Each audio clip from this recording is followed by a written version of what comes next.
A lot of people are looking to cut on spending to try to pay off debts.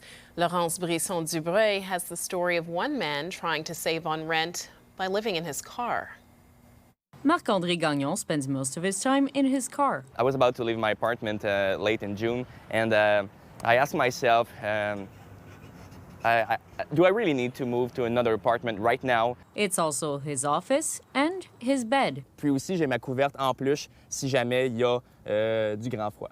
Gagnon has been living in his car for the last month. He says it's a drastic decision to address an equally dire problem, debts. We're looking at 97K, so like 73 from student loans, and the rest is credit cards and tax income. The 33-year-old earns money doing deliveries for companies like Uber Eats. Gagnon says cutting out rent and doing more budgeting is paying off. Since July 1st, I put in like 3,000 on savings, like for an emergency fund and for the loans I have. Gagnon's story is far from being an isolated case, says one investment expert. Consumer debt in Canada per capita is actually higher than it is in the States. Lauren Steinberg explains that's in part due to rising costs for necessities like housing and food, adding that's even with higher wages. They have not yet been rising fast enough to catch up with the cumulative amount of inflation